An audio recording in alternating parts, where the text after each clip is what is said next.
Assalamualaikum warahmatullahi wabarakatuh. Kembali lagi dengan saya Mutia Rahmah, Prodi Administrasi Pendidikan, Fakultas Ilmu Pendidikan, Universitas Negeri Padang. Kali ini saya akan melanjutkan materi tentang mata kuliah komunikasi organisasi dengan dosen pengampu yaitu Bapak Dr. Hanif Al-Qadri. Nah, di sini saya akan menjelaskan hasil analisis saya, yaitu materi yang berjudul tentang keterampilan dalam mendengarkan.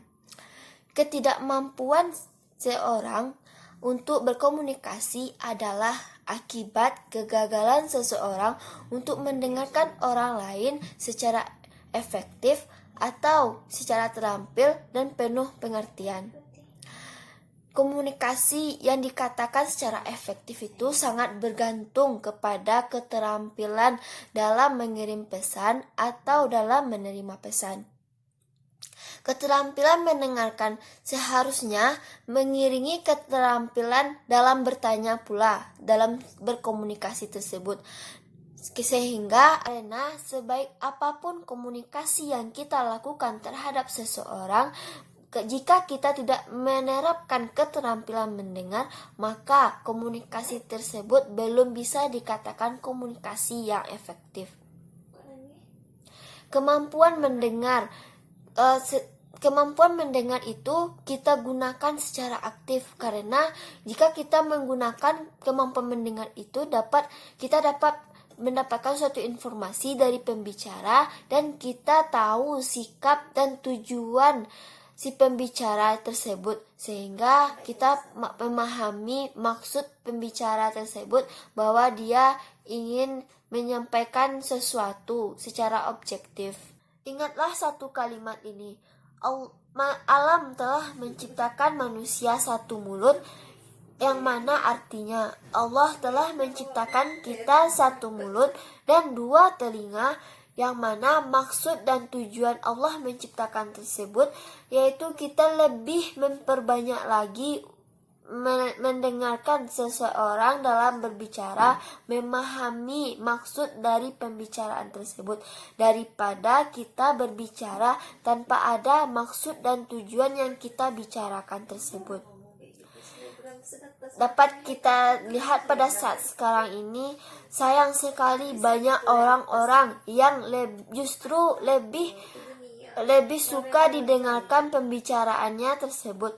Tetapi jika orang lain yang berbicara, mereka malah menyelip atau menyambung pembicaraan orang tersebut, sehingga apa yang dibicarakan orang tersebut tadi tidak nyambung apa yang dia bicarakan kepada kita. Bahkan ada hasil suatu penelitian yang mengatakan bahwa 78% manusia sulit sekali untuk mendengar. Sedangkan kunci dari komunikasi yang efektif itu ialah memiliki keterampilan mendengar. Adapun ciri-ciri pendengar yang baik dan ciri-ciri pendengar yang tidak baik.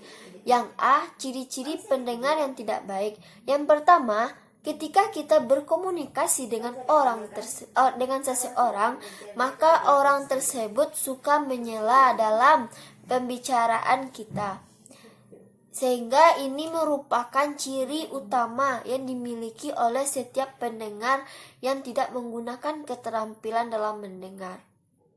Ciri yang kedua yaitu ketika menyimpulkan atau mengambil kesimpulan dari pembicaraan kita, mereka mengambil kesimpulan secara tergesa-gesa, tanpa mereka olah, tanpa mereka pikir, tanpa mereka analisa sama sekali, sehingga mereka menyimpulkannya secara tergesa-gesa. Yang ketiga, yaitu menyelesaikan kalimat-kalimat dengan menggunakan kata saya. Maksudnya apa? Maksudnya, dalam kita berkomunikasi, seseorang selalu menggunakan kata saya setiap berbicara. Kalau ada tuntunan yang menggunakan kata saya, berarti kita mau menguasai setiap perjalanan komunikasi tersebut, sehingga seseorang dituntut untuk mendengarkan apa yang kita bicarakan, tetapi kita tidak mau mendengarkan orang tersebut berbicara.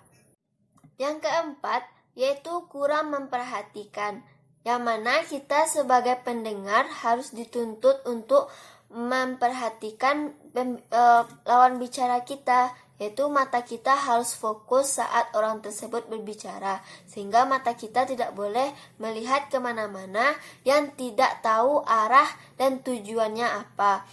Dan sikap kita dalam ciri yang tidak baik ini kurang baik juga saat komunikasi tersebut berlangsung. Yang kelima, yaitu merubah pokok pembicaraan. Di saat orang tersebut berbicara, kita tidak boleh menghentikan pembicaraan tersebut, sehingga pokok pembicaraan yang dibicarakan oleh si pembicara tersebut tidak nyambung dengan kita yang ingin membicarakan pokok yang lainnya, sehingga apa yang dibicarakan oleh lawan bicara kita nggak nyambung dengan komunikasi kita yang sedang berlangsung tersebut. Secara struktural berarti kita tidak mendengarkan apa yang disampaikan oleh lawan bicara kita. Yang keenam, yaitu mencatat segala-galanya. Yang ketujuh, yaitu tidak memberikan tanggapan apapun. Yang kedelapan, tidak sabar. Yang kesembilan, sangat marah atau memiliki sifat emosional, yang mana apabila ada barang di sekeliling kita, kita gunakan sebagai alat untuk melampiaskannya. Yang ke-10, super gelisah saat berkomunikasi, suka gelisah saat berkomunikasi. Yang ke-11, tidak mau meluangkan waktu sedikit pun dalam berkomunikasi. Yang B, yaitu ciri-ciri pendengar yang baik. Ciri-ciri pendengar yang baik itu yang pertama, memandang lawan bicara kita ketika dia berbicara. Maksudnya ketika kita berbicara dengan lawan bicara kita harus memandang mereka dengan antusias, sehingga kita tidak akan beralih fokus kepada lawan bicara kita tersebut. Orang yang benar-benar memerhatikan kita saat kita berbicara itu berbeda dengan orang yang melihat kita, tetapi tujuan dan arah penglihatan tersebut mereka melihat malah ke belakang, bukan melihat kepada kita. Yang kedua, yaitu bertanya kepada lawan bicara kita. Maksudnya memberi sebuah pertanyaan dari hasil pembicaraan yang kita dapat, sehingga kita ada yang pembicaraan yang belum kita pahami, sehingga kita boleh bertanya kepada lawan bicara kita. Karena itu juga merupakan respon yang positif, yang berarti dia merupakan pendengar yang baik, yang mana mereka memahami serta mendengar pembicaraan lawan bicara tersebut. Yang ketiga, yaitu menunjukkan perhatian dengan mengajukan pertanyaan tentang sesuatu apapun yang terkait dengan proses apa yang dibicarakan dalam berkomunikasi tersebut. Yang keempat, yaitu tidak mendorong-dorong atau tidak berusaha membuat si pembicara untuk tergesa-gesa dalam berbicara, sehingga orang yang berbicara tersebut akan kebingungan apa yang mereka bicarakan nantinya. Yang kelima, yaitu bersikap terang dan emosi terkendalikan. Biasanya orang ini memberikan reaksi yang mengerut keningnya dan matanya sipit atau mengecil. Berarti itu menunjukkan suatu hal yang bahwa mereka itu sedang berpikir apa terhadap apa yang disampaikan oleh si lawan bicara tersebut. Yang keenam, yaitu tidak menyela saat pembicaraan tersebut berlangsung.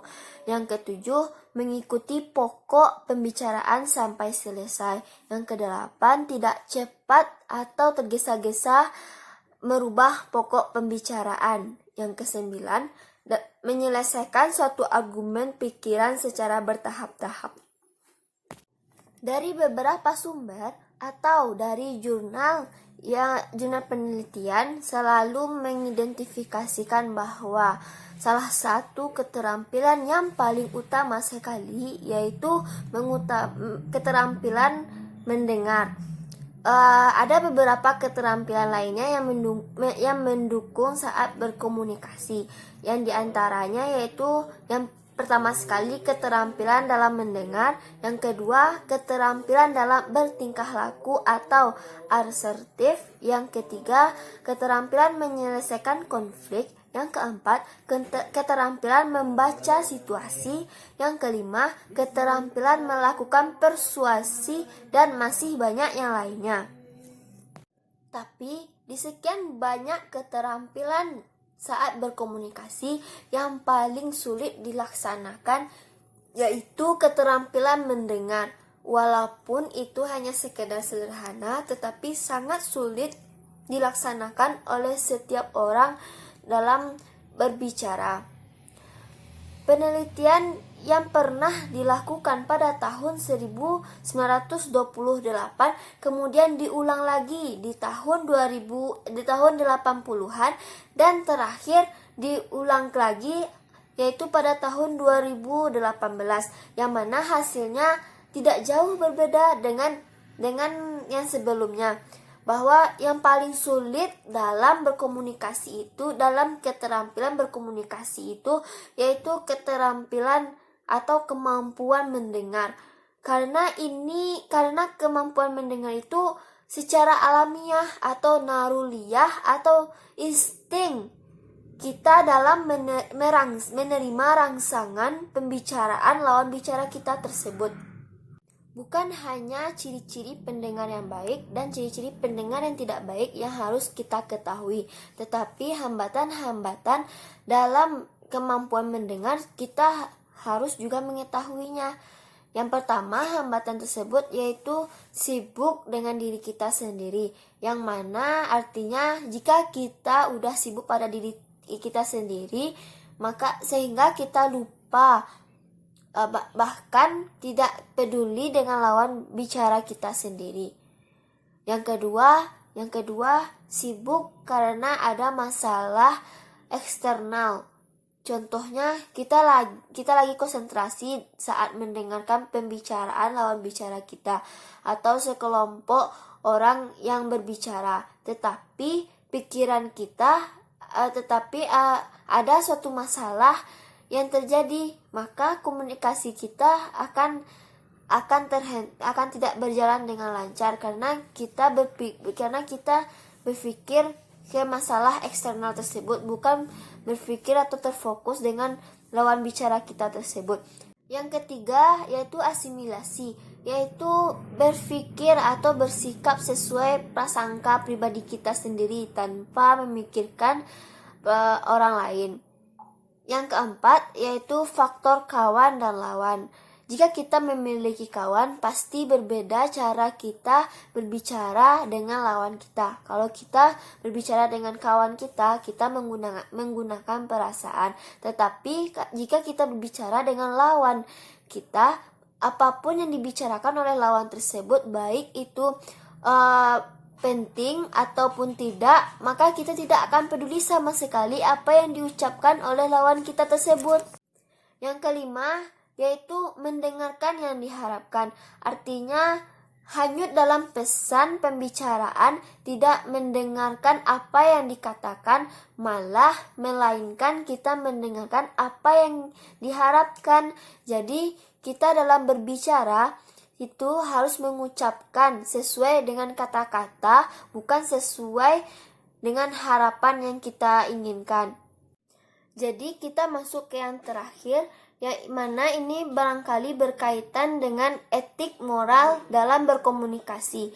Yang pertama, ketika kita berbicara, kita harus paham rasa hubungan keterkaitan antara dua pihak. Kita bukan hanya sekedar memahami fungsi telinga saja. Yang kedua, yaitu diam dan berusaha menyimak. Ketika orang lain berbicara, maka simaklah hal yang dibicarakan oleh orang yang sedang berbicara tersebut. Kita menyimak dan mendengarnya sehingga kita paham dan tahu apa yang disampaikan orang tersebut. Yang ketiga, kita tidak memotong pembicaraan orang yang sedang berbicara. Yang keempat, tidak meninggalkan lawan bicara kita sendiri. Maksudnya apa? Maksudnya saat seorang berbicara, maka kita harus fokus apa yang dibicarakan oleh lawan bicara kita tersebut, sehingga pikiran kita hanya terfokus pada pembicaraan yang disampaikannya tersebut. Maka pergunakanlah 2 telinga dan 1 mulut tersebut yang telah diciptakan oleh Allah Subhanahu wa Ta'ala kepada manusia dengan baik. Di situ kita dapat mengambil hikmahnya. Kita sebagai manusia lebih banyak memperhatikan orang lain, sehingga kita satu sama lain akan tercipta saling menghargai dan menghormati. Ketika kita berbicara, mereka juga saling menghargai kita dan menghormati kita. Dan begitu juga dengan mulut. Saat kita berbicara, Allah menciptakan mulut kita hanya 1. Pergunakanlah mulut yang 1 itu dengan mengucapkan kata-kata yang baik juga, sehingga kita berpikir terlebih dahulu baru berbicara, bukan berbicara langsung tanpa berpikir. Itu tidak bermanfaat sama sekali, karena tidak menghasilkan kata-kata atau kalimat yang bermanfaat. Oleh sebab itu, saat kita berbicara, gunakanlah mulut kita sebagai alat yang baik atau mengeluarkan kata-kata yang baik, sehingga kita tidak akan mengecewakan orang lain yang merupakan lawan bicara kita tersebut. Saya sampaikan apabila ada kesalahan atau kekurangan, saya mohon maaf. Wabillahi taufiq wa hidayah. Assalamualaikum warahmatullahi wabarakatuh.